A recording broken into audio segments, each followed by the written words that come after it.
please, Andrew. Oh, very good. Okay. Again, I just kind of stopped that because we had to get the recording in progress. When Sarah gets down into the conference room and starts it on the tablet before I launch it, it looks like it doesn't record automatically. So thank you for that comment from the guest. Record here? Okay. Yes. We're recording now. We're good. Oh, we are. I took care of it. Super. Thank you. With that said, I'll go ahead to previous slide. William Weiss. Aye. Dan Coppinger. Aye. Catherine Vanderwall. Present. Rebecca Harper. Here. No, we're doing aye, but we're doing a vote. Sorry. Adopting the minutes. Yes, I do. Okay. Jennifer Smith. She's still absent. Still out. Okay. Nara Del Baca. Yes. Robert Geary, not with us at the moment. And Paul Blues. Yes. Okay. Moving on to, we're kind of, having a little bit of a repeat from the last meeting with just a little bit, more resources and more time for task force members to review the definitions and address the issues.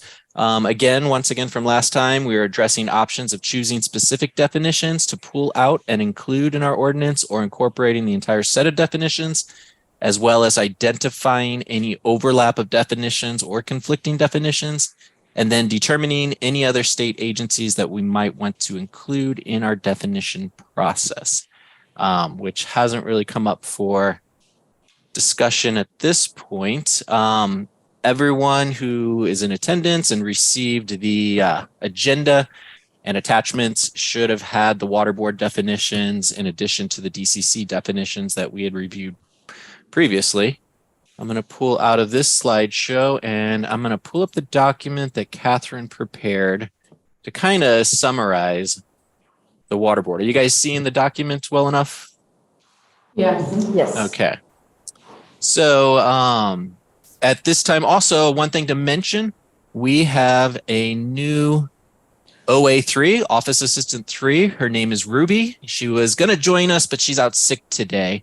But she's going to be largely in charge of serving as sort of like a clerk to the Planning Commission, and she'll be helping out with our task force meetings as well. She'll be sending out the notification email that the agenda has been posted and taking minutes. And to that extent, Catherine, who helped put this together, was going to kind of touch upon it, but she's pretty busy with the minutes right now.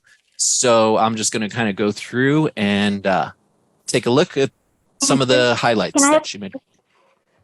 Also, Catherine, just one moment, Bart.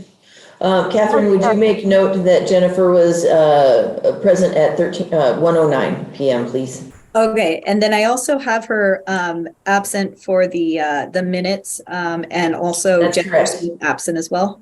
Yeah, just mark her present at 1:09. That way. All right, thank you. Okay. Reflected. Thanks. Bart, did you have a question before we start our presentation? Yes, please. Is there anything that you're showing, Andrew, in slides that was not incorporated in the advanced 72-hour packet? No, Bart. I actually sent the slides out as well this time. However, I think I forwarded Holly Harris, County Council's advice on Brown Act compliance. And even if it isn't sent out within 72 hours, we can still upload it just so that it's accessible to all the task force members and the public. And there's even situations such as PowerPoint presentations where they can be uploaded after the fact. And with that said, in the agenda, I've also included links to a location where you can find the agenda and minutes, our zoning ordinance, which is really the task of the task force. So, when I was pulling items out of the zoning ordinance and it seemed to be unfamiliar, I highly suggest every task force member get to know the ordinance quite well, get to know it, get to love it, get to hate it, because you get to change it. At least have some say on changing it. And just to highlight Article 27 here, we're going to be pulling out the second half of Article 27, which covers commercial cannabis activities, and we'll be creating a new Article 73 down here that will cover commercial cannabis activities. So all of that information is publicly available.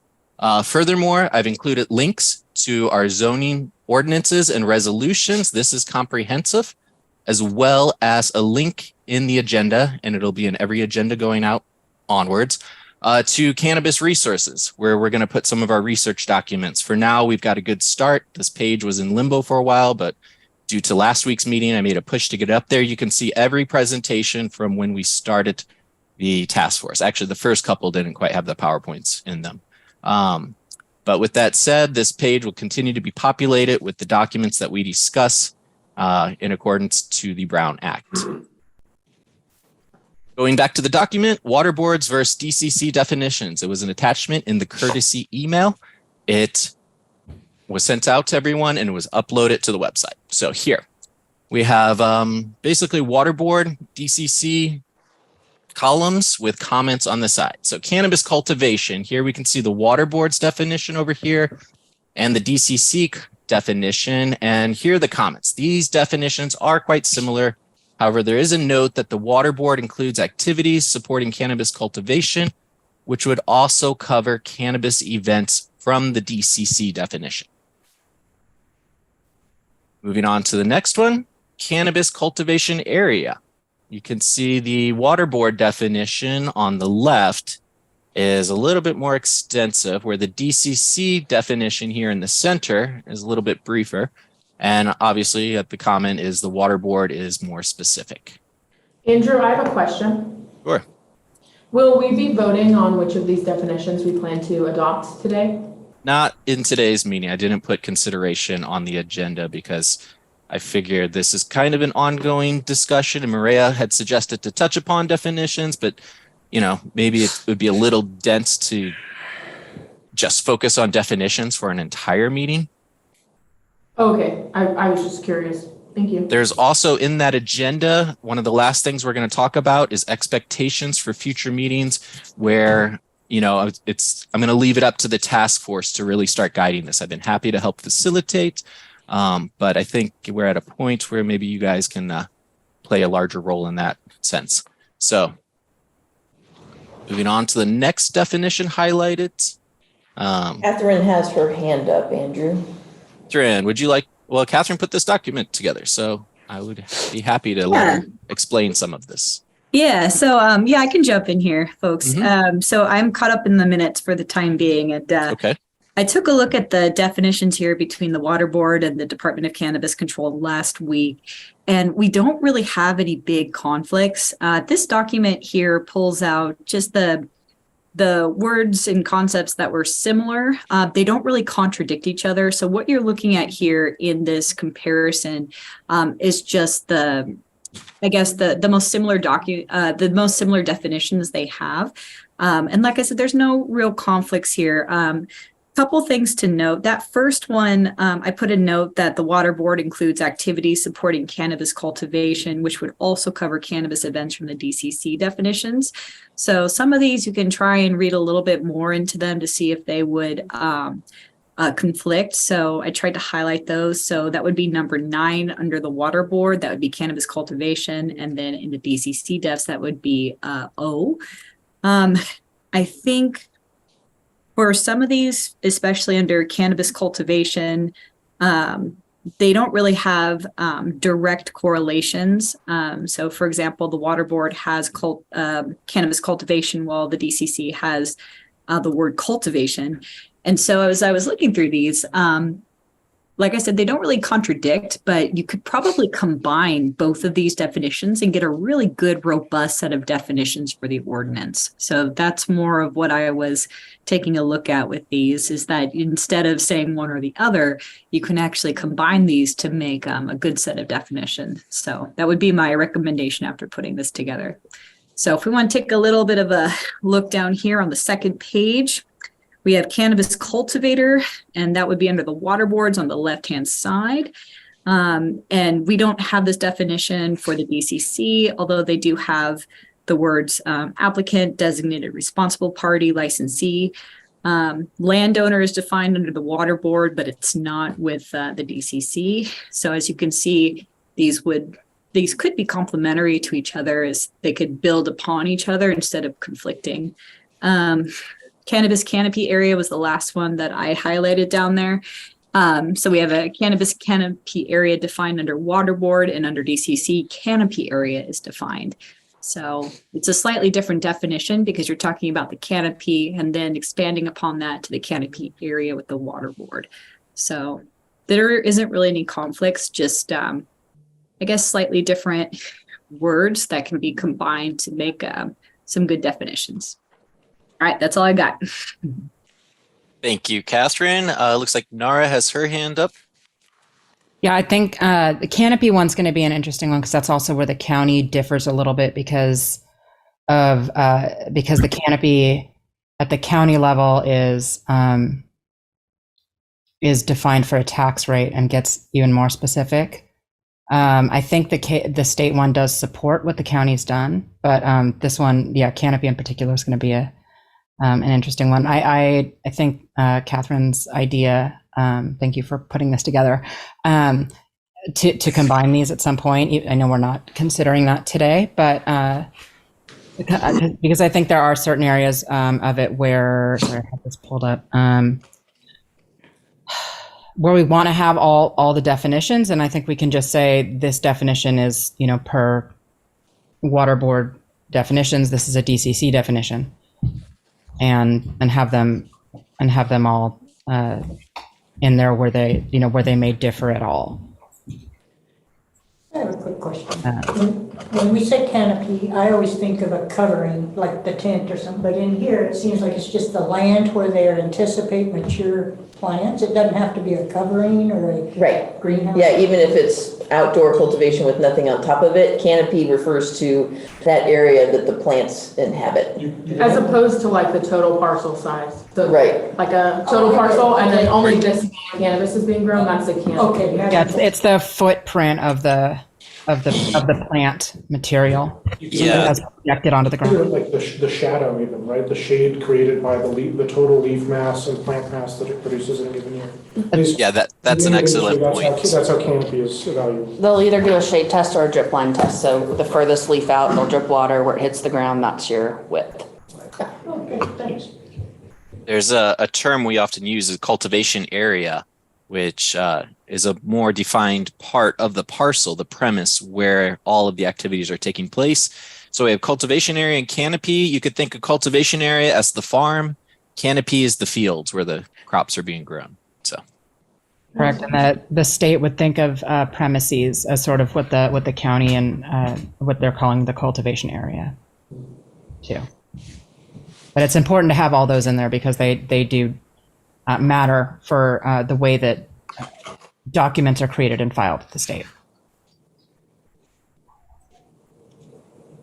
okay, thank you, Nara. Thank you, everyone. That was some good clarification. I'm going to go ahead and bring it back to the PowerPoint. And since no motion is being made on this, I think we're at the point where we've touched upon a lot of aspects of definitions. And Maria, task force, what would you guys think about a subcommittee for definitions to come up with some final draft that we could bring forward to a motion potentially at the next meeting?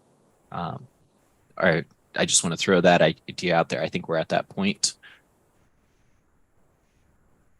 Do we need one? I don't think that would be necessary. Yeah, I don't sense any sort of ongoing need for conversation. Maybe we could just draft a document that includes the input from today's meeting and have that at the next one.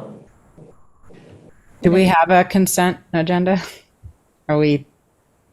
We do have a few items up for consideration. Okay. No, I mean, is a consent agenda something that's a possibility? Sure. Yeah, Well, we could yeah. add that to it.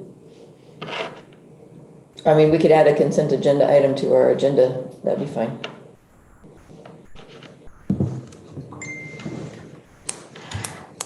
Okay.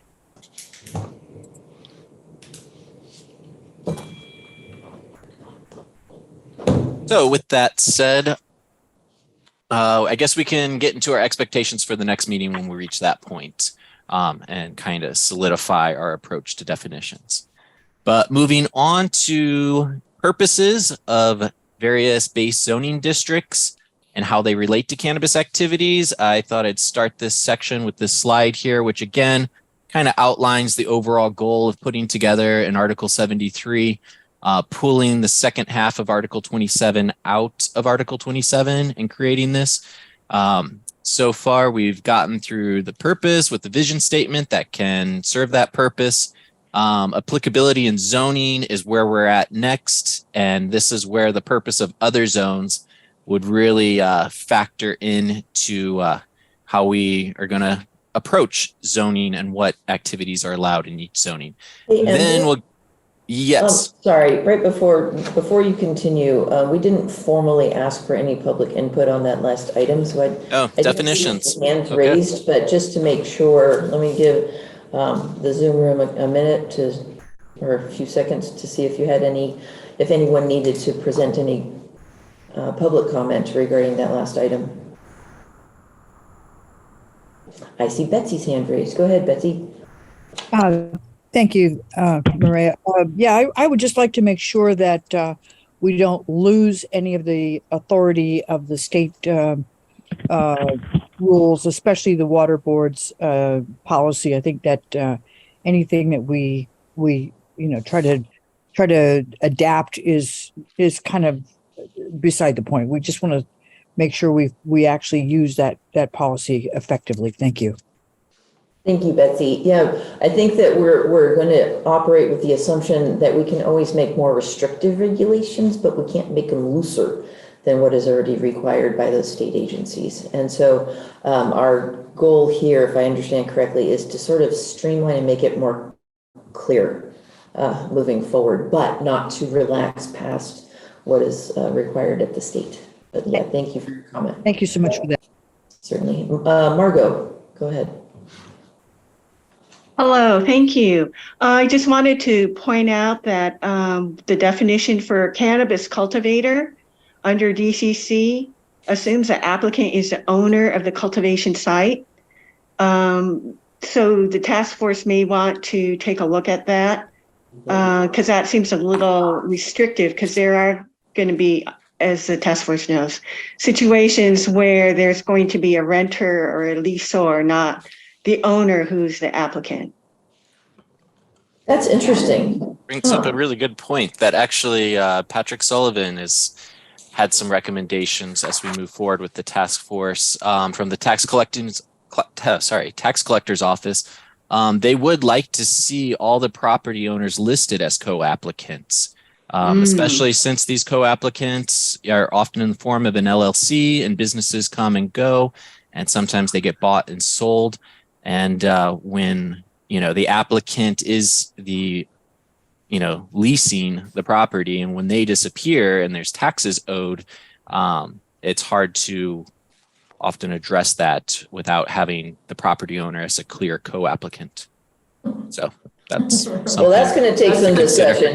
Yes, that's for another meeting. So just, interesting in that, because the local permit is a land use tied to that parcel. So shouldn't the local applicant be the landowner? Usually a sign off on that. And then there's owner signature. There's an agreement between the landowner and sometimes the operator, and then that is filed with the county and the state. Mm-hmm. We currently, in our application process, an applicant can come in the form of an LLC. We require all that LLC documentation, and then we require a notarized letter of approval from the property owner. But at this point, we do not require the property owner to be the applicant. No, we do not.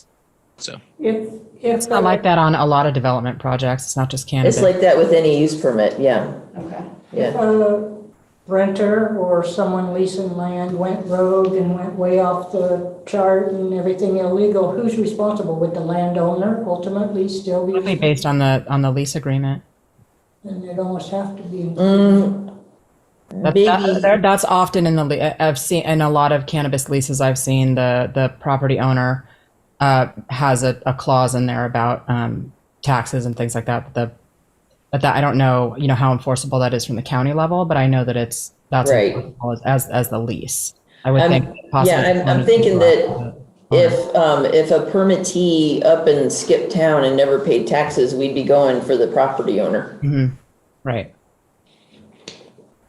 But then what if the permittee applicant no longer wanted to farm and then the landowner wanted to continue that use permit, or would they have to get an entirely new use permit?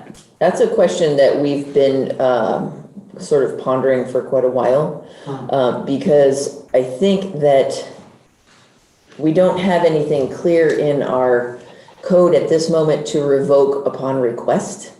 Though now that I think about it, Andrew, we might have one if the request comes from the Community Development Director or Planning Commission. But anyway, there's not a clear ramification, just if the permittee no longer wants to operate, that would then, that would then end the permit or expire it right then. We do have that natural expiration, but you're right, since it does follow the land, it then gets a little sticky. The permittee and the property owner not be in accord as The to. permittee can't take that permit anywhere currently under No, state law, so. Yeah, the use permit stays with the land. Yeah, well, and also the cannabis license at the state level stays with that land. You would have to reapply at the state level for another permit at this time.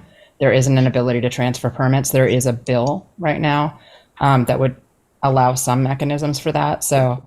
Oh, that's interesting. Right, But you can sell projects as entitled, in other land use areas. True, yeah. So unless we have, unless the permittee requested that permit then be revoked, it would remain active for 2 years, at least, or it would remain active to the end of its normal time, or it could be left unused for 2 years and then would expire at that time. And then the ownership, the holder of the use permit, that would probably have to change from the applicant at the county level, some sort of a form saying, I'm transferring this use permit. Yes. Right, to the We owner. do have a mechanism for that. Yes, we have to acknowledge that. But one thing, when let's say a permittee wants to let go of their farm, we could soften that process and help them out a little bit by adding a mechanism through the ordinance, because, it'd be unfortunate for someone who just, honestly, good-heartedly wants to pull out, but then have a reflection of a revocation when at the state level for their licensing, because there's, a certain number of years that they can't apply if that, that negative action gets reflected on them from the DCC. Maybe some of you guys might know the exact time thing. I think something like 5 or 10 years. If they get denied stuff at the state level, they're kind of banned from cannabis for quite a while. But we are getting off topic. We are, but I just wanted to make the point that maybe discussion on expectations, our last item. We can. Should it be a priority of the task force meeting, we could schedule that on a future agenda for discussion. And Catherine's had her hand up. Go ahead, Catherine. Yeah, just wanted to clarify on the document for the applicant. That might not be for the owner of the land. That would be for the owner of the permit or the application.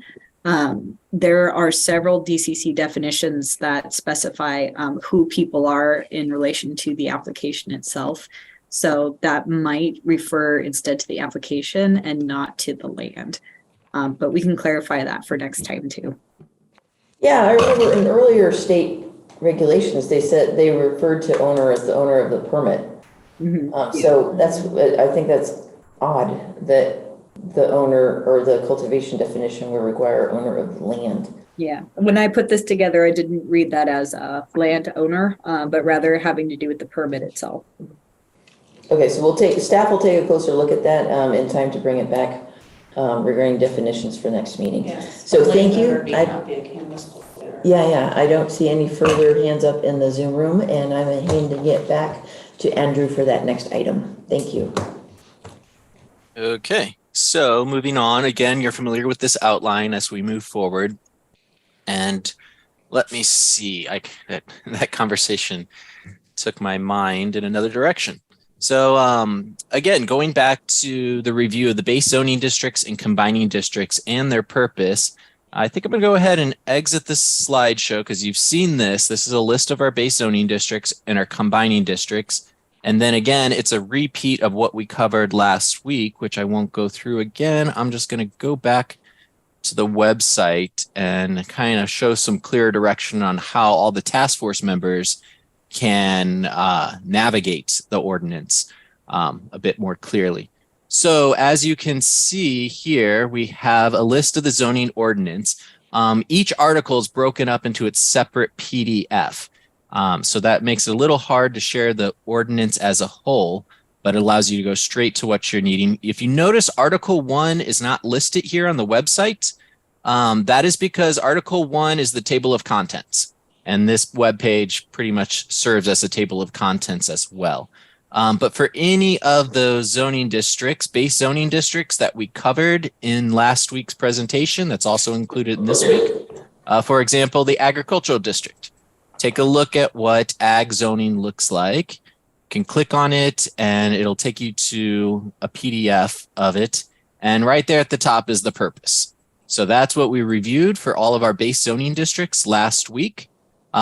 This purpose will begin most articles for most zoning districts. Ours will be a little bit of a different article because it's not one single zoning district. It's more related to activities. But with that said, you can kind of get an idea of how these articles look. Moving on, so we go through all the base zoning districts in the first part of the ordinance. And then let's see here, after open space, then we get into our combining districts. That's where any one of those base zoning districts, you know, like C1, local commercial, could also be in a waterway or wetlands, and these other, you know, there might be scenic combining district attached to it. So if you want to go and navigate to any of those combining districts and see what their purpose is and how they relate to the intent of the county, let's see, let's check scenic combining, for example, because we're going to have to touch upon this one as well. But here in Article 34 on scenic combining, again, starts with the purpose. Scenic combining district purpose is to protect and enhance views of scenic areas from the county's scenic highways and roadways for the benefit of local residential and resort development, the motoring public, and the recreation-based economy of the county. The following regulations shall apply in all scenic combining districts, and all uses except single-family residential structures shall be subject to development review as set forth in Article 56. One interesting highlight as it relates to cannabis, and let's see here. Uses permitted. Uses permitted with a major use permit. So generally we'll start off uses by right, then uses with a minor permit, then uses with a major permit, or major use permit.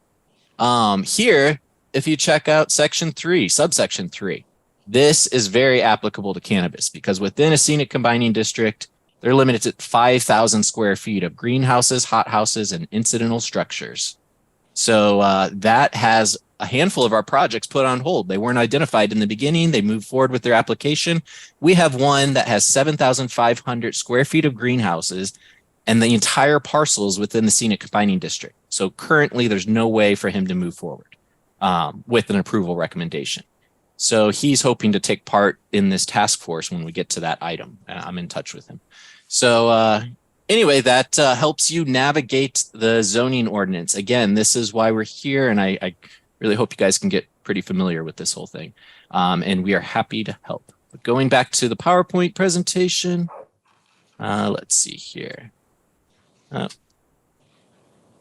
We'll just go ahead and flip through this, all of these purposes and base zoning districts, how they relate to cannabis activities. Oh, and that does remind me, I should go back to show you one other aspect. Let me end the slideshow again.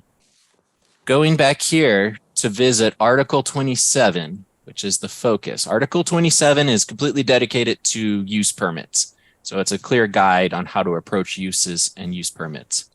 It starts with zoning permits, and it moves its way through pretty much most of the zoning districts and different various uses. Let's get to the second half here, because there is a table that's very relevant. It's a summary of all those slides that we just mentioned. This is where commercial cannabis activity starts. A little bit before this is a table that kind of lists out what was mentioned in each of those slides. And we're almost there. We just got to get to the top of the alphabet here.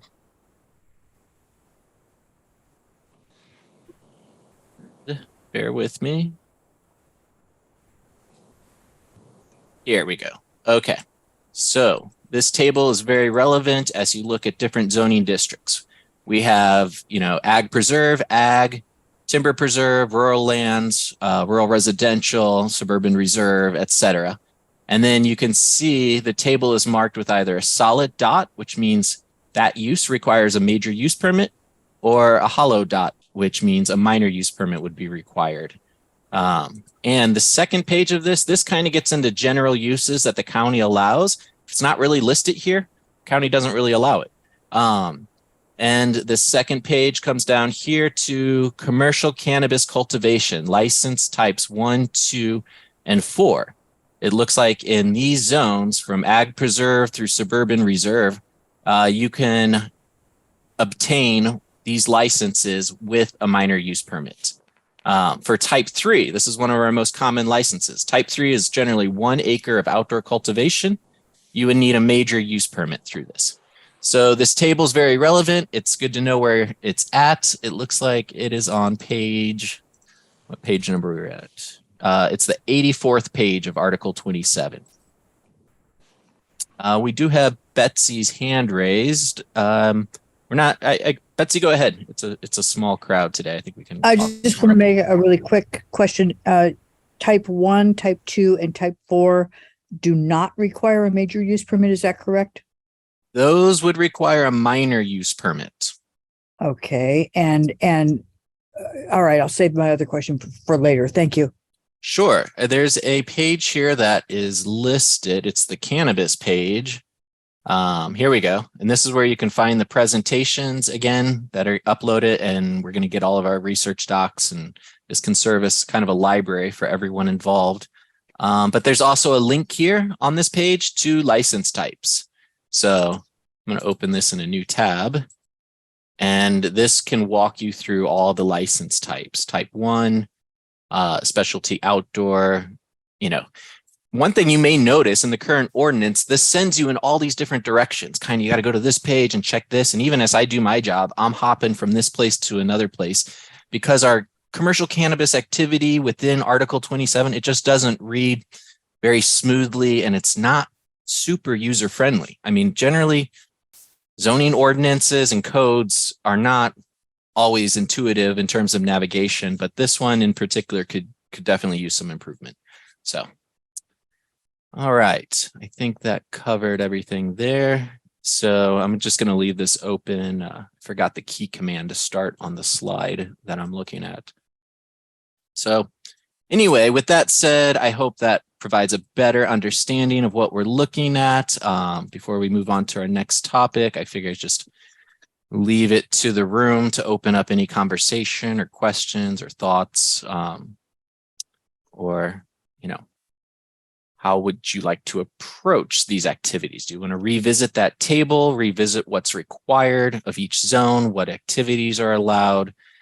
This conversation can go in any number of directions. I could steer it in ways that I think are best, but it's really the task force to decide this stuff, not me. So I'm going to leave it up to you. We have a hand raised from the public. Are there any thoughts from any task force members first, or still kind of digesting it all?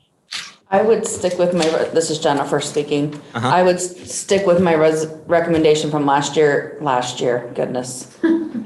meeting, in that we create a grid much like we did for the retail zoning project, and similar to what's already created in the ordinance, but have all the zones and what license types, whether we're going to activate them now or not, which hopefully we'll get to that decision, and what zones we would want to see those in. Okay, sounds like one chart, so we don't have to keep flipping back and forth to other charts. Okay.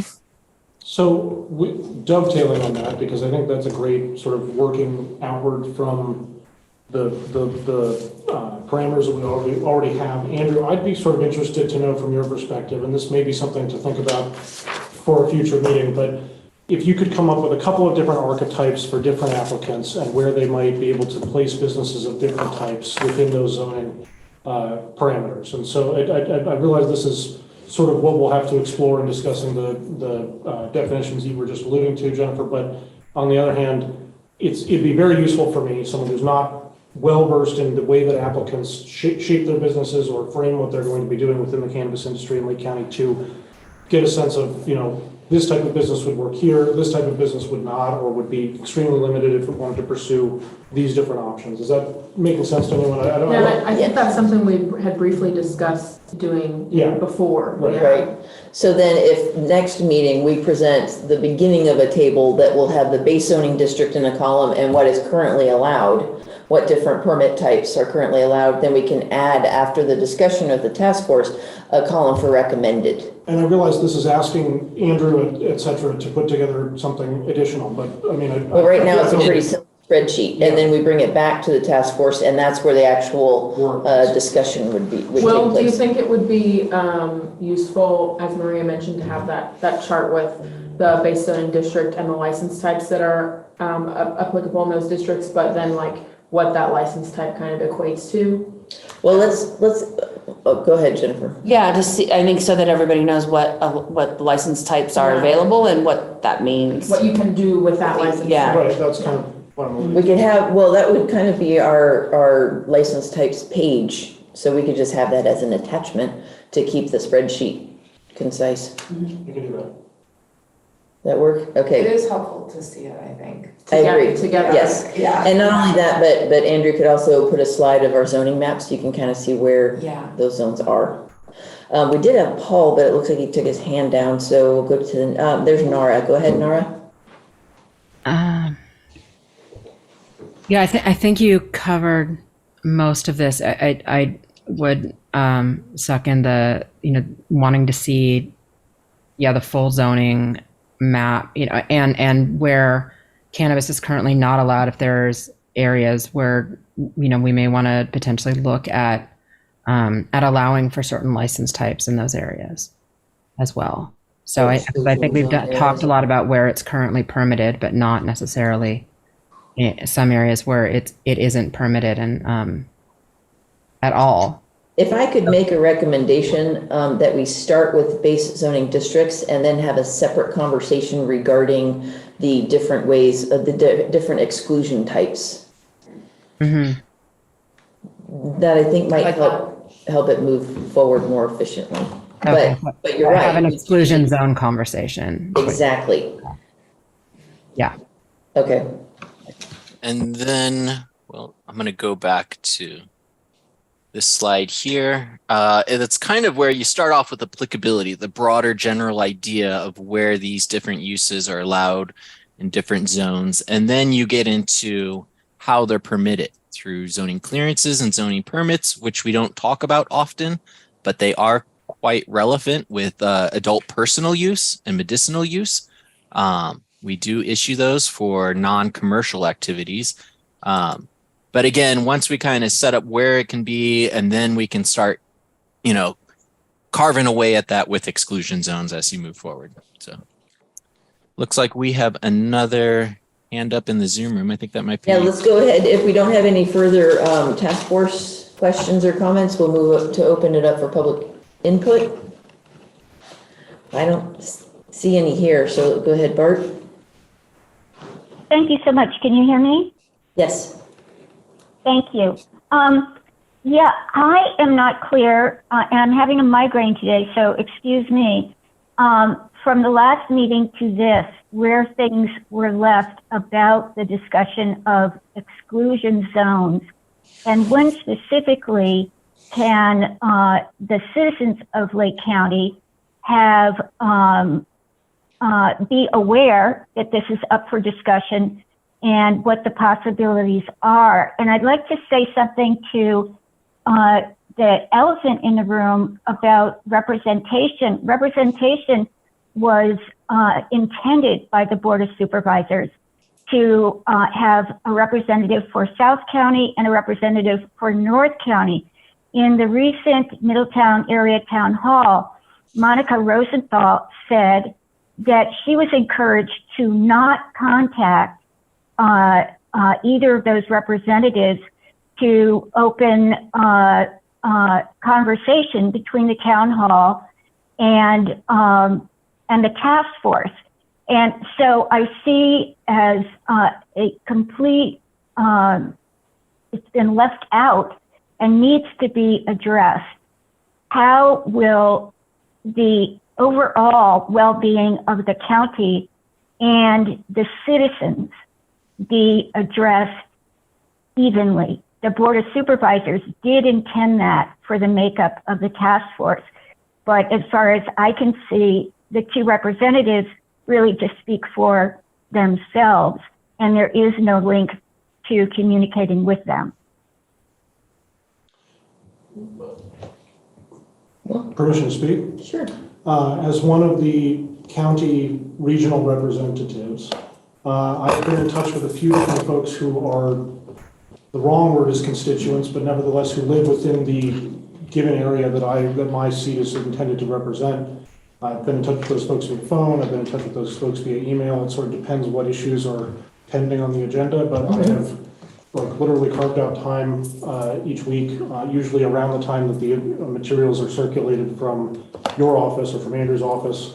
I wind up hearing from some of those folks on a pretty regular basis, and I try to be as responsive as I can. So I'm not sure about other folks in the room who are being called out on this, but I just wanted to make a point of saying that there is, without a doubt, a means of communicating with the folks who are representing areas of the county as opposed to the various different interests that are brought to this task force.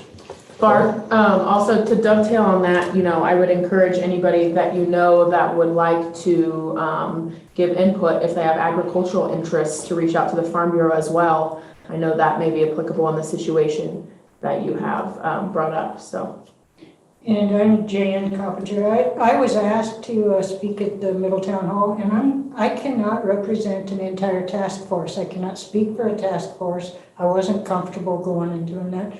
But I am available. People do ask me about it. They know I'm on it, people in my area, and I'm willing to talk about it. But the thing is, people have to remember, this is a task force. We make decisions as a group, I would never be comfortable standing up to anybody and speaking for this group because things are changing every single meeting.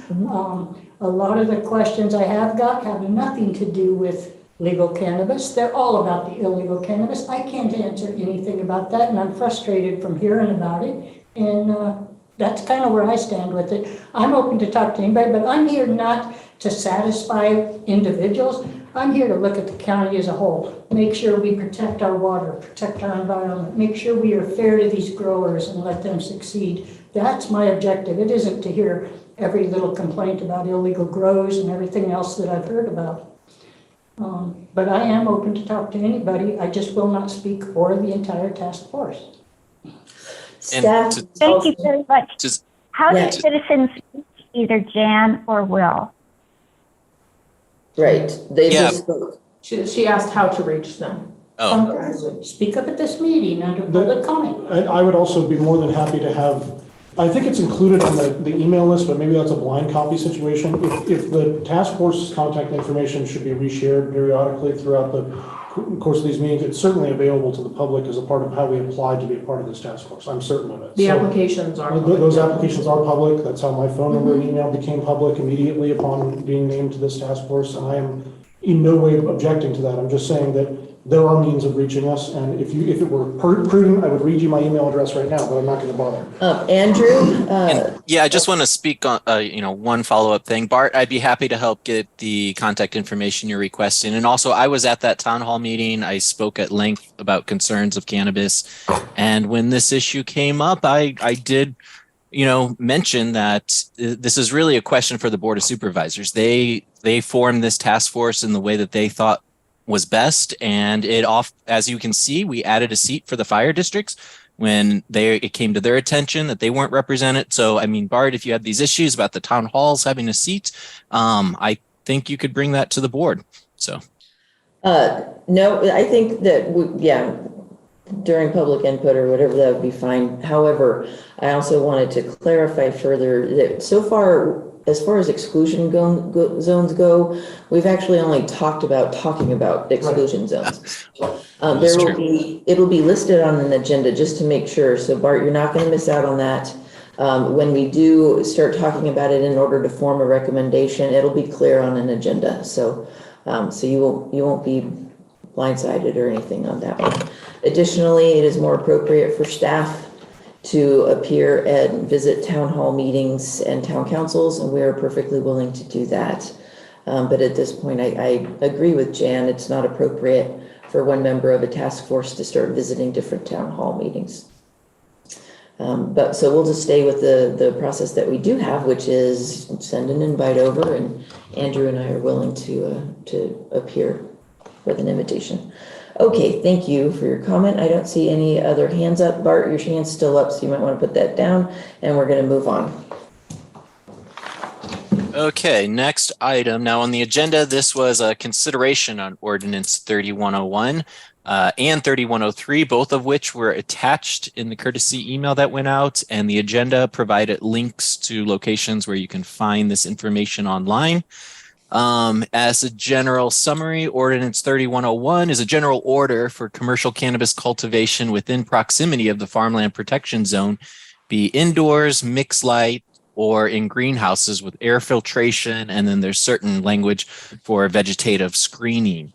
And then to follow up 3103, I think a quick follow-up came, an amendment in the form of 3103, it was an amendment to Ordinance 3101 that sets a timeline for approved and pending projects to transition to the requirements of that should read 3101.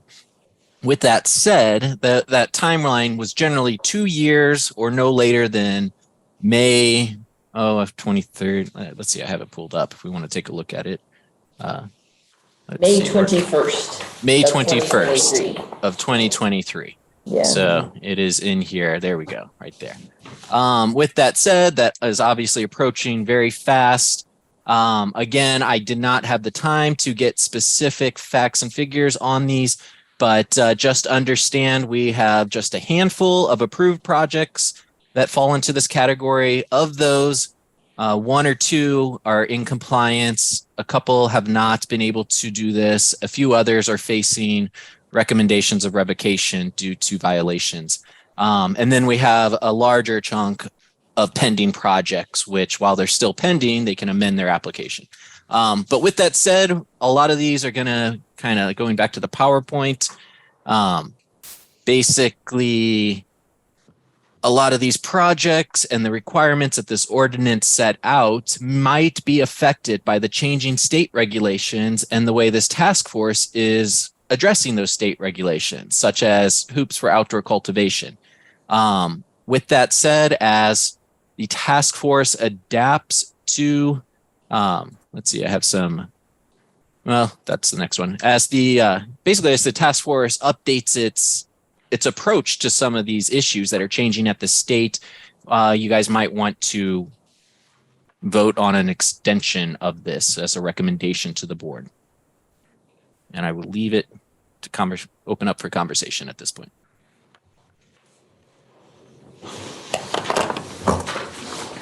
Not everybody at once. Andrew, can you clarify what, sorry, this is Sarah Wagner speaking. Yes. Policy Director for LCCA. Can you clarify what you're proposing in terms of extension? Yeah. Let's see, going back to this, potentially making this extension 2024 instead of 2023, or any other type of extension that you guys see fit. Okay. So we have a question from Nara, and then we're going to go to Rebecca. It was a question on what kind of extension you're looking at, and again, some of these zones may be looked at and affected by future action of the task force and then board of supervisors. So I think allowing for folks to be able to make those transitions and changes as easy as possible. I think this is maybe the first thing that we're looking at where that's going to become an issue. And so I think if you're looking at revocation or whatever, if you've got major issues with violations, that's very different than someone who is trying their best to get through a state process that's taking a long time or a county process that's taking a long time and doing their best to comply with what they've got, and someone who's not. And that's generally pretty clear. So I don't think there's any harm in extending transition periods or looking at opening up some of these areas anyway. But I think that's part of some of the exclusion conversation for later. All right, thank you, Nora. Somewhat answered my question. Basically, I was just going to ask to our cannabis representatives if they felt like an extension was necessary for those folks, or if it would help. I know Andrew mentioned there was somebody who doesn't plan to comply or is kind of in a refusal state. So that was going to be my only question, which I think Nora answered pretty well, was what the necessity for that seems to be. I think with the date pending so quickly that we do need to relook at this. It's pretty, it doesn't match what we have. There's no actual permit for greenhouses in some of these zonings. And so I think it's time that we revisit it as a whole when we look at zoning, and in the meantime, give at least a 1-year extension on compliance with this. So Jennifer, you're saying that in some of these zones that are impacted by FPZ, they actually don't have the available permitting processes to make the necessary changes that they are being required to make? Correct. Okay, yeah, thank you. I have an unrelated question, but I'd like to wait for that to answer it. Okay. So if I hear correctly, the task force has interest in discussing this as a whole, but also does recommend a 1-year extension to allow for some more time while the state laws are changing and we're possibly changing our regulations. Is that correct? Correct. Yeah, I would say that if the permitting processes aren't available for people to do so in some instances, then it doesn't seem that there should be any question around extending that date. I don't know if that is the case. I'm not clear on what permitting processes. Could you repeat that part? Yeah, I can weigh in on that a little bit. This is Sarah Bodner, Policy Director for LCCA, and I was working on looking at some projects that were in these zones, and I worked with Mary Claiborne to look at the actual zoning chart for the county to see if you were in this zone and you were being asked to transition into greenhouse or indoor or mixed light, not all of those uses are actually allowed in this zone. So the policy is saying you must transition to this permit type, but the county doesn't have those permit types available in those zones. It doesn't have all of those permit types available in those zones. And that mismatch is why we asked for the task force to look at this, actually, because the policy itself was created in a different time, in a different moment in Lake County, where there was more concern around some of these things that maybe it has dissipated a little bit, and the county, it happened at a very tumultuous time where there was a lot of staff turnover within the county, and I think this detail didn't get attention, that we can't actually even get permits for all of those uses in this zone. So I think to bring everything I think an extension makes a lot of sense in order to make sure that it aligns what we're asking for, if we continue to ask for it, aligns with the county permitting system and regulations, and then also with changes in the state. Sorry, I was going to say, to follow up on that, there's also the potential as we move forward with, hoops for outdoor cultivation. While that specific language for hoop isn't in this ordinance, an amendment to it could open that up, so long as you add some filtration system, so they wouldn't even have to change their license type. But that'll take time to sort out and discuss. For now, it's just simply extending it by 1 year to continue to complete that conversation. Okay, I'm just sketching this down because timeline is something to be considered, since this would require an ordinance to amend the code to extend for a year. let's see, it's a policy ordinance, so I don't know that it would really affect any of the agencies. I'm just sort of brainstorming right now, so hang in there with me. I don't think we need to go to the Ag Advisory Board, but I could let Sharon know that we could schedule a meeting if she needed, if there was interest. But then we need to schedule it for notice public hearing before the next available planning commission, that we can meet those deadlines and then take it to the board. Let's keep in mind that the end of May is coming up pretty quick, so this ordinance would not take effect. There's going to be a lapse in between when this expiration date happens, and then the permits are going to be revoked that have already been issued. And then when this next one goes into effect. So we're going to have to figure out how to address that one. Is there a mechanism through which the Board of Supervisors could make that extension without those other pieces? Well, it's codified the dates. So any changes to that is going to have to also be codified. Right. Yeah, so we are limited to that same process. However, one of the things we might have some wiggle room on is this does say that anyone not in compliance at that deadline, their permit is revoked. So that doesn't affect anyone whose permit is in process, but the ones who are revoked, there's a specific process for revocation, which has to go before the planning commission for approval. So I think we may have some space, or we may have some coverage time there, but I'd have to confirm that with county council. Is the revocation language codified? Yes. Yeah. And we're talking about 3 projects at this point right now, right? Yeah. Three that are fully permitted. So Roughly. one that's already in compliance, one that has declared they're not going to come into compliance, right? And one that's working through it? Yes, and 2 others that are facing other violations of high severity, which are facing revocation anyway. So this wouldn't help. I believe. That's why I didn't want to touch upon the specific numbers Okay. last week, because I didn't have time to visit those, but that's the general ballpark. How about we do this? Because that seems Since like we a- really only have one, That's what it sounds like. I mean, before we spend the considerable staff time and cost for advertising and all that other stuff, let me talk to county council and see what we have available regarding the revocation process. If it's automatically revoked because it says so in this ordinance, or if it just means that if we could interpret it such that it just goes on my revocation list to go to the planning director, or to go to the planning commission. Let's see about that, because it does take a lot of staff time to develop the staff report and to send it out to the paper and to pay for it to get published. And so we will have that. If for today, if the task force would like to make a recommendation that for this extension contingent on any other extension options that are available currently.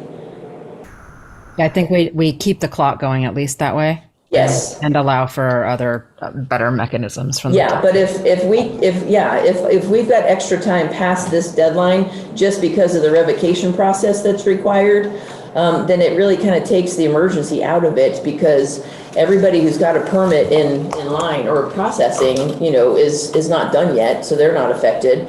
And it's just one permit that we're trying to save, or that we want to, not have revoked unnecessarily. So, yeah, what do y'all think? I'm just wondering about the enforceability of it from a legal perspective. This might be a question for the county council. If you can't actually get a permit in that zone that's required by this ordinance for this conversion, does that buy us some additional time as well? I will find out. I hate to just approve something and move it forward if we already know there's a conflict and confusion, just because we're not fixing the problem. We're just kicking it down the road. Yeah. And I would worry about the one that's caught in the middle, or Okay. Well, and there is an exception in here, not really an exception, but, Under use permits? no, it's talking about the requirements, pathway, transition, Is this on 3103? 3103, yes, the second page. I'm just trying to see how this would relate. The applicant has made diligent and reasonable efforts in the use permit process to provide all necessary information and documentation. Does that buy them any time if they've provided that? Any additional time beyond the? No, it just gives them up to May 21st. Okay, just double checking that. All right. There's also this note at the bottom about how if the use permit were to be obtained during the transition period, a condition of approval would be added to any non-conforming product within the XTZ. I mean, I'm not sure if I'm interpreting this correctly, but it sounds like anybody who fits in that category is not really relevant to the May 21st deadline, but maybe I'm misreading that. That's not very clear. If a use permit is obtained during the transition period, which my understanding is after it's adopted till the deadline, a condition of approval will be added that any non-conforming project within the FPZ shall meet the applicable requirements by the expiration date of their non-conforming use. Is that not still May 21st, 2023? It's not very clear. I don't know. That's Seems redundant, but I think that is what it's saying. Okay. Yeah. All right. I think it's saying that you don't get 2 years from the date of your, I think that's what it's trying Yeah, to yeah, say, is like, it yeah. doesn't give you a different start time than everybody else. Okay. It's still the same date, expiration date that applies. Okay. Cool. It also could mean that if you're, for anybody that's in process after the fact, that may not apply to them. That was kind of. Well, but what we're seeing is that projects are slowing down because everybody's having to redesign. Mm-hmm. So I don't see a lot of applicants proceeding as though this does not apply, but rather it's extending their time. Okay. Yeah, there's some interesting stuff in there about requiring impermeable surfaces and whether that's environmentally sound in an area that you're trying to actually preserve farmland open space. We've conducted new environmental analysis, updated and drafted new initial studies for the changes. And so they've gone through that amendment to use permit process that covers all of that. So I do see Bart and guests hand raised, so hold on, hang in there right now because we're still discussing it within the task force, but just to let you know, we'll get to you in a minute. Are there any other questions or comments from the task force before we move on? Wait a second. What about this one? For applications meeting eligibility criteria of 2713, which is what, 2713, okay. The project shall require the use of a hoop house? Andrew? Where are you? I'm all the way at 5 before section 2 on page 3 of 3103. For applications meeting eligibility criteria of 2713, the AT1VI1DI, oh my word. So I lost it. The criteria of there it things is. that Jennifer was just looking at. Those projects shall require the use of a hoop house to minimize any and all impacts. That's interesting. So a hoop. So it was requiring hoops, but we weren't allowed to use hoops. No, it was requiring a greenhouse or The language at the top. indoor, but you should do hoops. But you can't do hoops. Indoor mixed light and greenhouses. That would be the requirement with filtration systems that prevent the movement of odors, pesticides, and other airborne contaminants out of or into the structure, because the protection kind of goes both ways, especially near traditional agriculture. Now to read on. For applications meeting eligibility criteria of 2713, that's the second half of Article 27. Those projects shall require the use of a hoop house to minimize any and all impact. Hoops as defined in our ordinance, and at the end of each growing season within this transition period, hoop houses must be dismantled and removed from the project location until the next growing season. Mm-hmm. So while there's been conflicting views over the last few years on hoop houses and the approach to them, again, that extension would allow this task force to kind of clear out this confusion. Clean this up. So we're still coming back to a year extension would help us to get this tidied up. without causing any revocations of issued permits that are not in compliance. My question is an ugly one. Is there any possibility that we won't be finished rewriting this ordinance by May of next year? I don't want to. Sorry, everyone. No comment. Asking the question. Well, there's always a possibility. I know. Sorry. We do have a lot to look at, but just like number 7 on our today's agenda, Right. we're going to follow the priorities of the task force. Yeah. So if this is a priority in the future, I'd like to sort of chunk things instead of doing one-off recommendations from this task force. But yeah, we can just do periodic recommendations to the board that they can kind of digest thematically or in a digestible sort of unit and move forward that way. I think This ties in with zoning, which we're headed to next anyway. Yes. I think it's Yeah. a really good question because the rewrite of the ordinance is only going to be the first step, and it's going to trigger a countywide EIR, which is also going to take some time. And so I think if we're looking at how do we not create more work for the task force and have to come back, like proposing a 2-year extension might not have us come back in a year to talk about this one project. If we're somewhere else in the process, or if it just needs to be looked at as a separate issue in 1 year. So when you say EIR, do you mean environmental review or do you mean an actual EIR? Because we didn't do one for the initial one. You didn't have to. You were exempt under the state. Oh, that's true. We did have a state You exemption. adopted a discretionary use permit before the deadline, but any changes to which are Would require Well, environmental review. And if we found that mitigation or that impacts could not be mitigated, then yes, we would have to do it. The board did already vote to do a countywide EIR though, which has not yet been conducted. When did they do that? Before your 2 years ago? Yeah, and it has been on hold. They put the whole process on hold because of known pending changes to the cultivation ordinance. Huh. And so I think in a large part it depends on what. No. That's actually It's a really- good. That's good information. and it will make the for every single applicant who's going through the use permit process, if there were a countywide EIR conducted, it would make it easier and cheaper. It would it would address a lot of the environmental concerns as well that come up right now in an isolated way around each individual project, and it would look at kind of the whole in a new way. So I think that sequencing should be taken into account as we're making any sort of individual changes as well. It would help with state permitting as well, the speed of state permitting.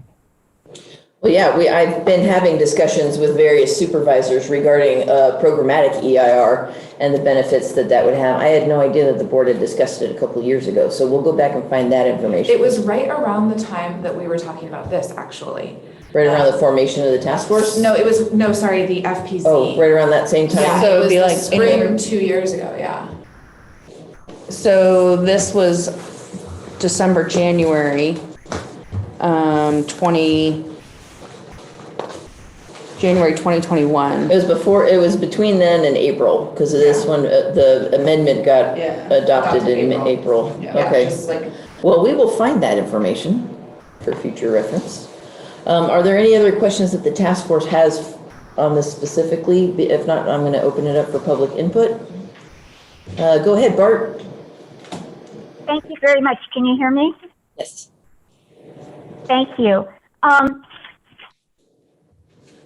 would like to ask for more clarity today and going forward.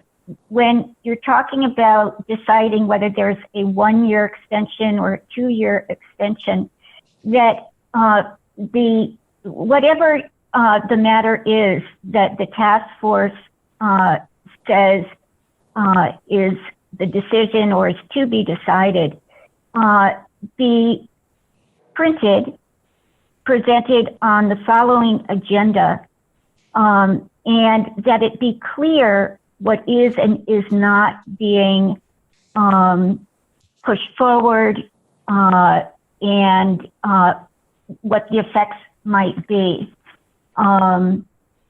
Over and over again, I hear the accumulative impacts simply ignored as if it could be avoidable. But the truth is that with 109 projects already permitted and 100 plus more wanting to be permitted, the cumulative impacts of this industry are enormous in Lake County and fairly and squarely need to be looked at, assessed, and realistically addressed for all.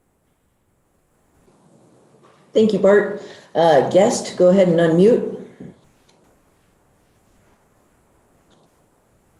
Can you hear me? Yes. All right, wonderful. Angela Amaral. Thank you, Maria. So you were talking about the use permits and saying that that you guys were discussing if they had conditions of approval be added to the conforming project within the FPZ. Number B right underneath that says the use permit shall be revoked if the condition of approval for meeting requirements has not been met by the expiration. So would that mean if they don't meet it by the expiration date, then their permit would be revoked? So that's why we're requesting the extension? Yes, that is my understanding, yeah. Okay. Except I do need to clarify with county council because there is another ordinance that lists out the revocation process. Or no, actually, that's already in our code. We refer to a different article for that one.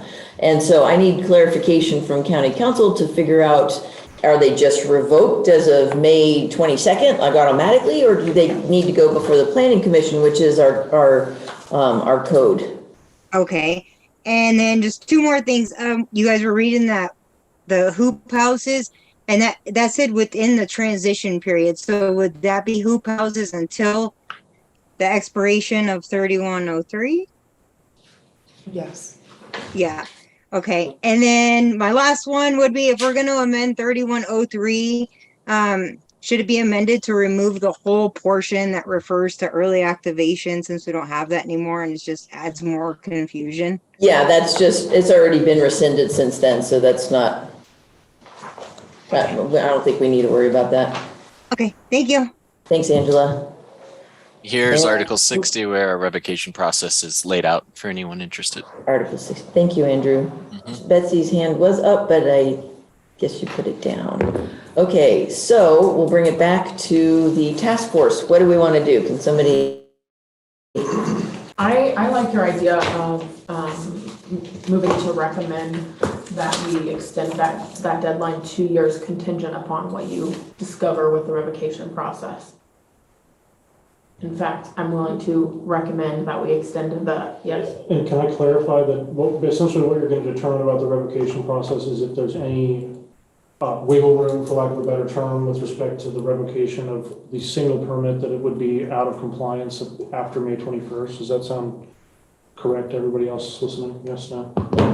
Okay. I think that sounds correct. And then we avoid, all of the other work Right, associated with what Maria's described. My dovetail, if it is friendly, is to recommend that if it is possible for the revocation for that particular permit to be suspended, extended, whatever the right term is, that therefore the extension going beyond May 21st would not be necessary.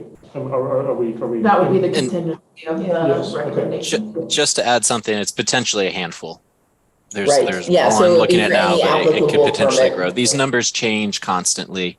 Every day, new things Right. happen and figures are different. So, Okay. Correct. And if there's a public hearing requirement, then the one or couple could, go, it would unfortunately be not fun for staff time if these public hearings wound up actually being calendared and held, but the public hearing can have, and staff can recommend denial of the revocation at that public hearing, correct? Yeah. the applicant could explain yeah, the we could make- situation from their point of view. Right, And the decision for revocation is up to the planning commission. right. Yeah, so there is at least recourse there. I think there's also the other question that was raised about the enforceability, aside from just looking at it from a revocation perspective, Right. the enforceability of this policy, if it's currently at conflict or in conflict with the zoning ordinance and the permits that are available in that zone, that's another pathway to trigger an extension here because there's misalignment of the county's policies, which doesn't target any one individual farm. So which would almost be like, an injunction on the ability to enforce it all. You could almost argue it's a If there was a hardship. letter, yeah. that could even potentially warrant a variance. Well, but I Section know County 3 Council doesn't like to talk about Section 3 variances. does say that the Board of Supervisors hereby declares that it would have passed each section, subsection, subdivision, paragraph, sentence, clause, or phrase hereof, irrespective of the fact that any one or more sections, subsections, blah, blah, blah, be held unconstitutional, invalid, or unenforceable. I think what Andrew just said is important. Andrew, could you repeat that? I said the situation, if they were to be removed, sorry, my dog is walking in the room.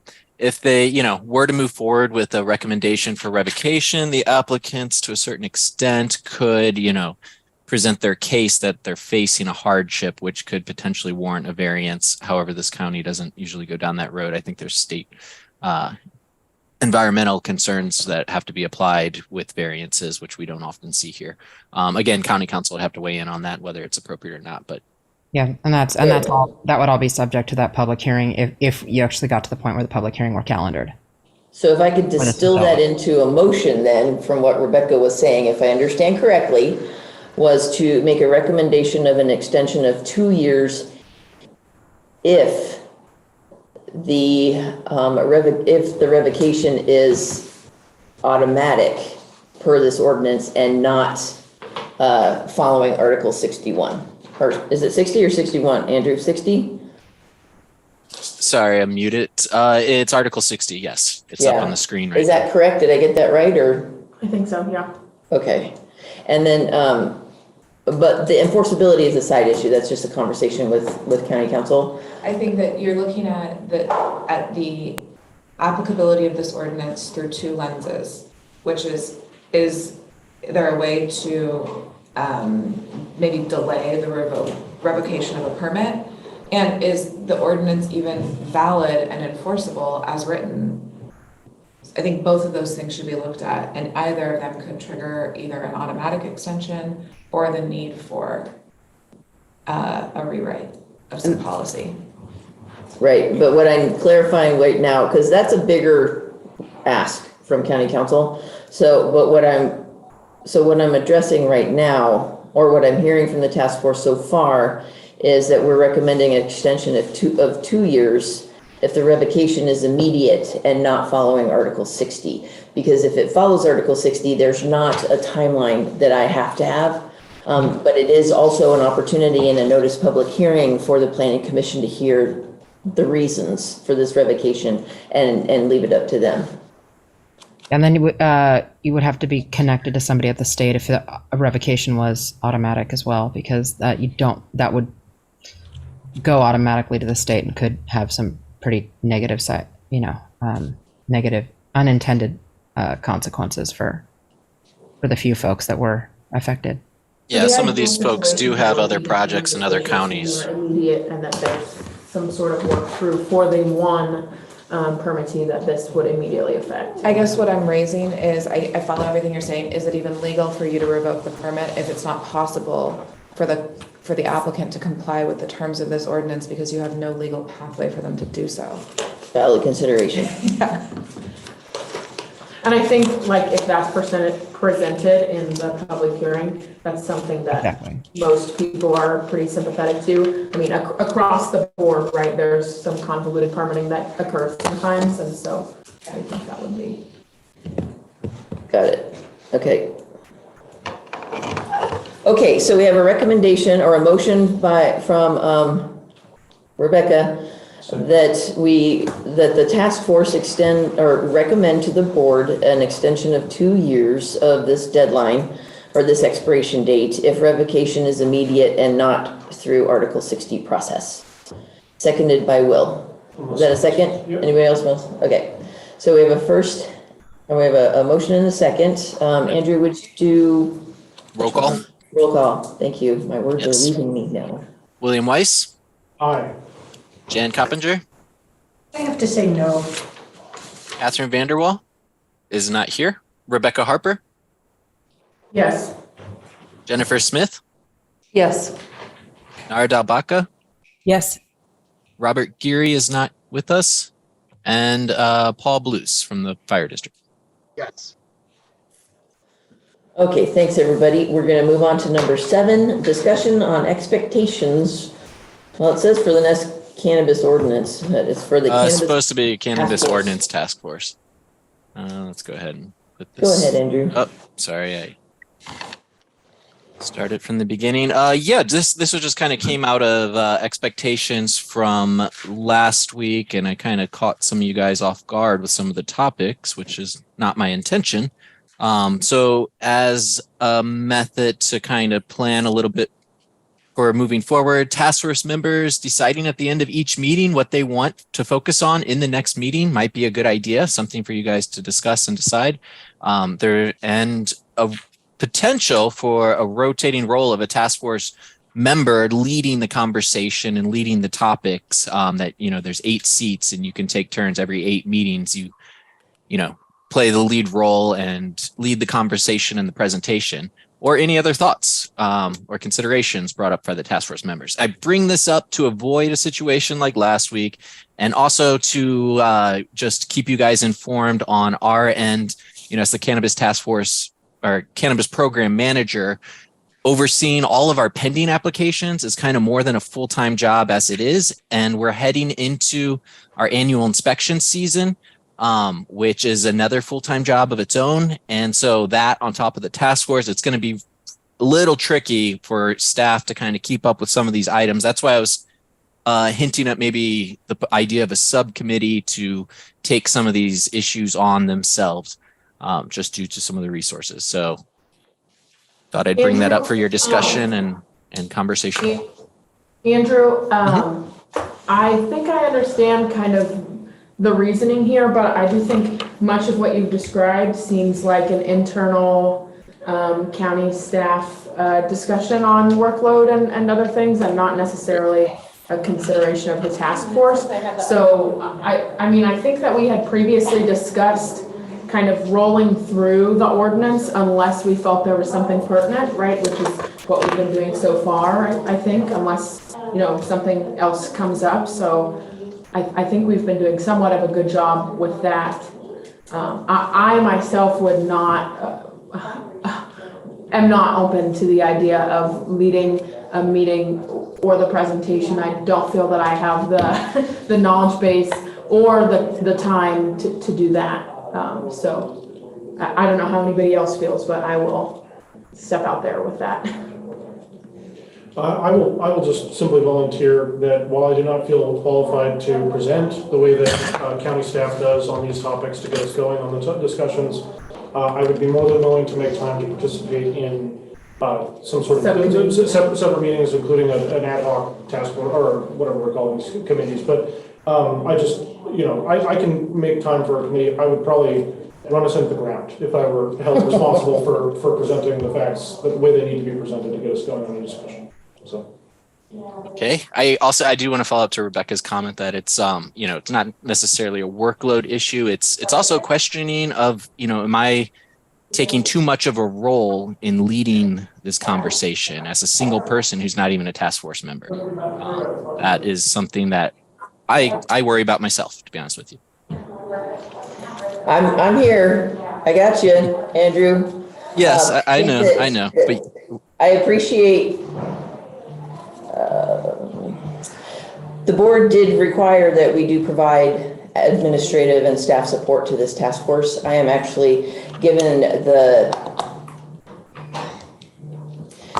sensitivity of the topics that we're discussing, I'm actually very comfortable with the county staff maintaining the lead role.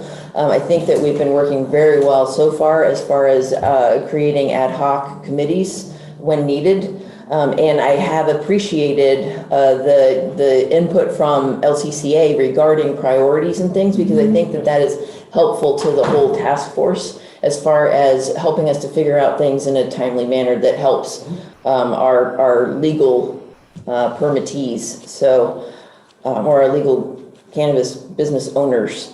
So I'd like to see if the task force has no strong objections, I'd like to see the structure remain as is, but do welcome guidance as far as from this task force regarding our priorities going forward as far as what topics we're going to address.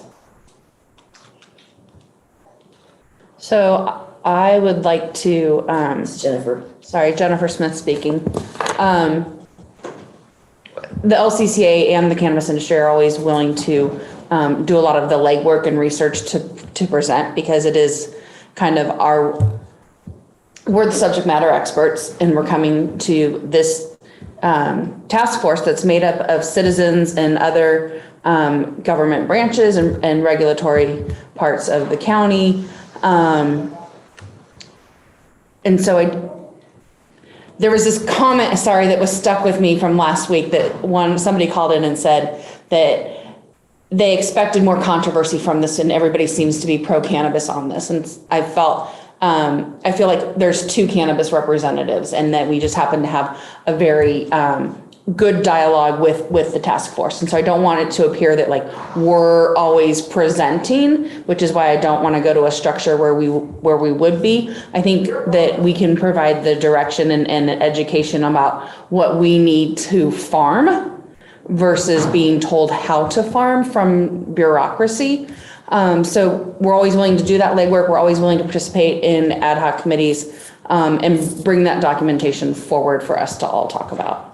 I do also think that maybe it's time that we have a presentation from the cannabis industry, both to this task force as well as the Board of Supervisors. It's kind of like a State of the Union that we did last March. Might be helpful as well.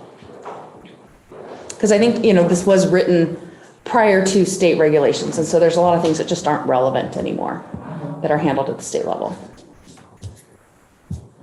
That could help guide the process around prioritizing the policy work of this group, to show like what the industry could say, these are the things that are of greatest priority. We've been doing that at, already, which is why we surfaced the farmland protection zone issue and the retail zoning issue. And we could provide a bit of a roadmap by saying these are the things that we see and how they intersect, with the ordinance development.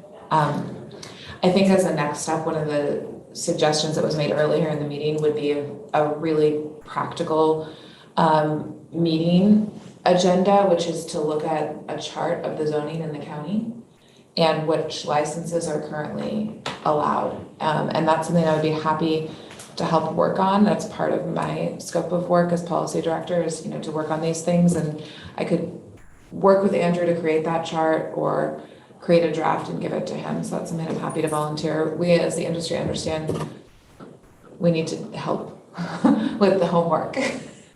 So I do appreciate that homework is pretty much right here on this page. I do appreciate Jennifer's point about staying in the role of industry expert, because that's consistent with our other membership categories in this task force. We've got ag represented and cannabis, our fire guys. Those are all required by the Board of Supervisors. So good. Okay. So then for next meeting, as far as priorities, is the task force amenable to a presentation from the cannabis members regarding the priorities in the cannabis industry for consideration when doing our timeline? Maria, there's a couple of us. Some hands in the Zoom room. With hands up. Oh, Nara, go ahead. Yeah. I'm not asking for a motion just yet, just clarification on where we're going. And make sure we do public input. Okay.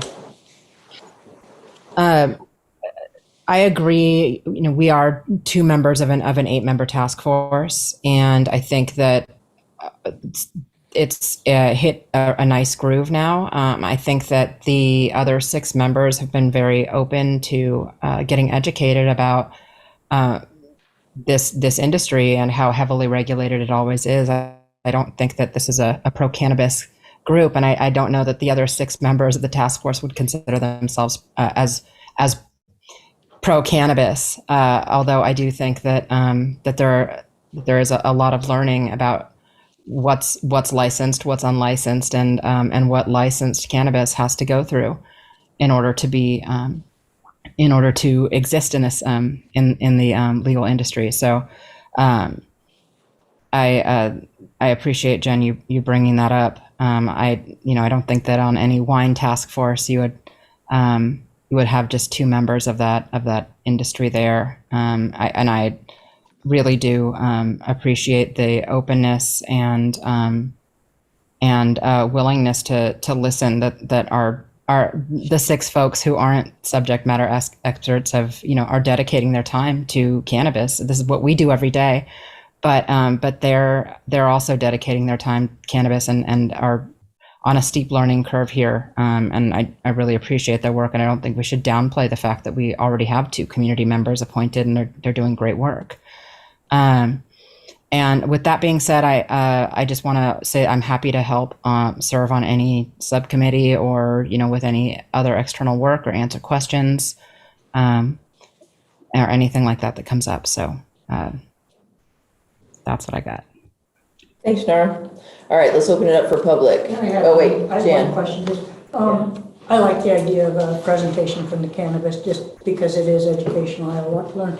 But in the going forward for the task force, I would love to see us have an entire roadmap of what our plan is. So when we get thrown these extras from maybe the board or somebody else, and we make a decision, for instance, like this one, are we meeting goals that we have in mind anyway, or are we just making more confusion and passing another ordinance that contradicts itself? I would like us to, if we get sidetracked, at least be making progress that maybe we're going to make down the road, but we're not setting ourselves back and for, just a real good plan and a roadmap where we could say, yeah, this fits in with. I'd like to see us be as deliberate as possible. And I think that means including both input from industry experts and then bringing it to the task force for setting what those priorities would be. But knowing that we have a long-range goal in mind is really, really important, because otherwise we're just going to work on piecemeal stuff until we all get blue in the face. Well, totally. And it might actually be helpful for the board to know it anyway, because then their priorities, they can see where it's coming up too. In addition to that, not just having a roadmap, but, including what we have made recommendations on, having that be a standing, item that we can review that has everything we've made recommendations on. The to-do list has to have checks on the things that have been. I like Right, checks. yeah. Okay.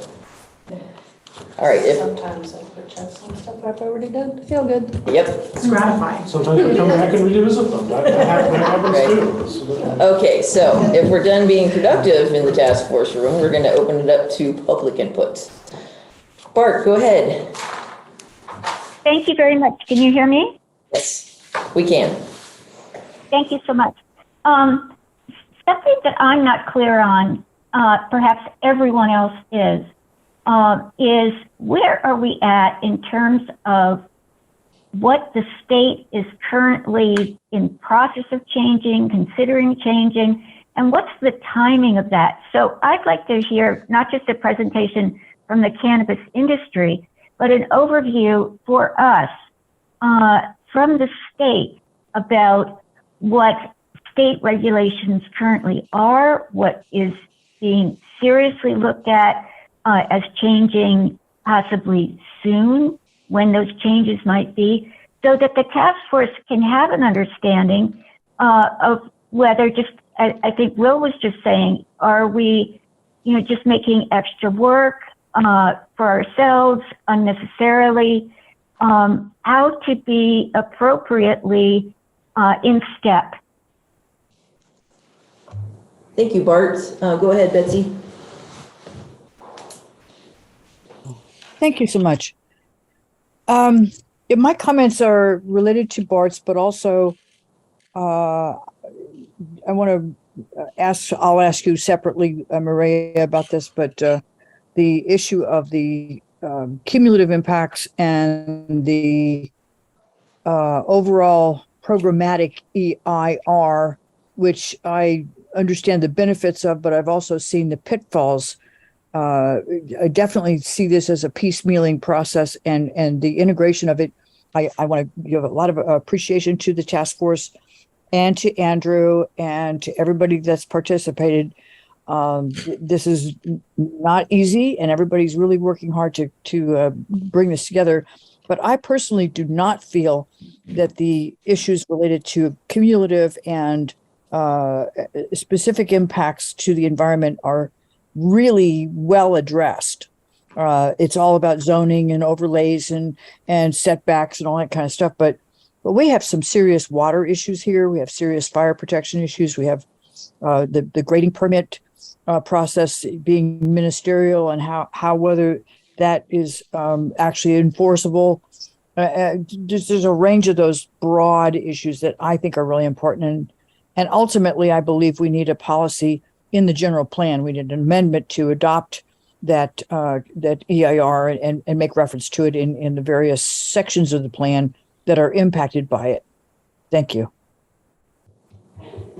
Thank you, Betsy. Angela, go ahead. Thank you, Maria. I'm not sure. Are we still on the last item or are we into public comment period now? We're in public input regarding the last item. Okay. So I don't think any of us would be not accepting to watch a presentation presented by LCCA. My only question would be, would there be some kind of presentation or something put together that addresses resident concerns so that the task force is also looking at that side by side? And then also, yeah, like someone had mentioned maybe something from DCC. So that way there we have three things to look at. It doesn't seem like it's just one perspective. We're getting a bigger, broader view. Thanks, Angela. Okay. So for number 7, what is the will of the task force? Maria, I'm going to interrupt. I have to step out. I have to take my dog to the vet. So problem. Thanks, Andrew. Okay. Yeah, no problem. So you're gonna talk with Anita, or not Anita, you're gonna talk with county council? That was on the last item. Okay. Yeah. But we will be discussing that at the next meeting, whatever you find out? Or I will definitely come back to you regarding what I find out. And if it looks like we are not following, so just go back to that item then. If it looks like my understanding is if it looks like we are not going to follow Article 60 revocation process, then staff will start working on a recommendation to the board for an amendment on the ordinance. So, but on this one, we're talking about expectations for the next task force meeting. I think I picked up on consensus that we are not handing it over to you guys for rotating leadership. So we're going to set that part aside. And for the next meeting, if I understand correctly, we are going to get a presentation from LCCA. Also, if you could integrate the new state regulation changes that are effective this year, I think that part of Bart's request was really a very good part of it, but I don't know that we need state personnel to come talk to us about it because the information has been online for like over a year. So I think that if you could just add that into your presentation, that'd be great. And then we will also, on staff's end, we will have the slide for the zoning map, the table set up with base zoning districts and what permits are possible, and then an attachment of the definition of the different license types.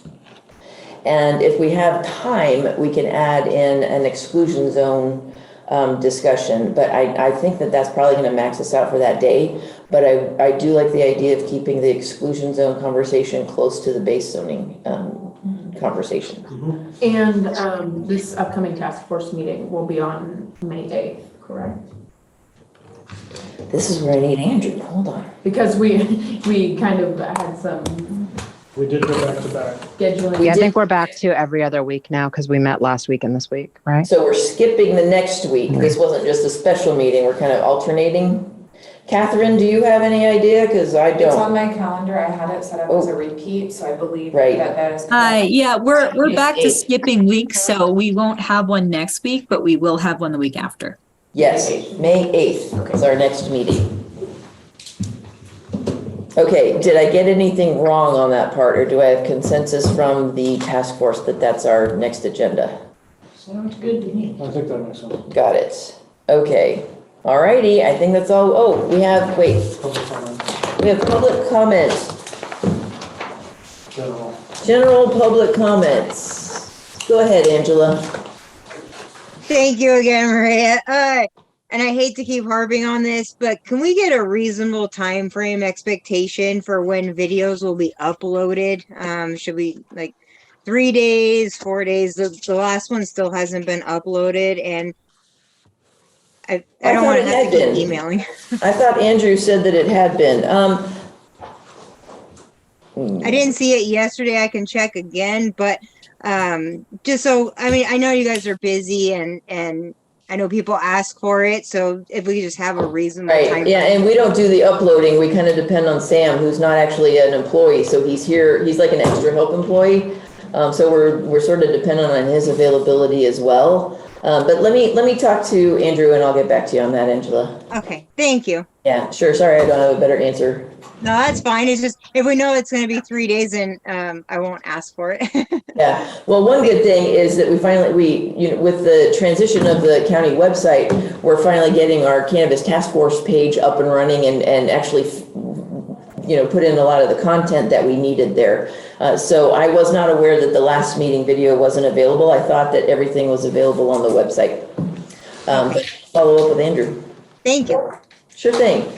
All right, so if we are, Maria, yes. real quick, this is Paul Blues. I just got a message from one of the fire chiefs asking me to clarify what the agenda item is for the Board of Supervisors meeting tomorrow at 9:30. Oh, sure. Yeah, that agenda is posted, and that's where they're going to have a first reading, or it's a public hearing on the ag structure ordinance that went through this task force a while ago. Okay, perfect. But Thank you very much. let them know that all the materials, supporting materials and everything is already posted if they want to take a look at the agenda online. Okay, I will pass that along. Thank you. My pleasure. All right, we're going to go ahead and adjourn. Thanks, everybody. Thank you. Thank you, Maria. Thank you.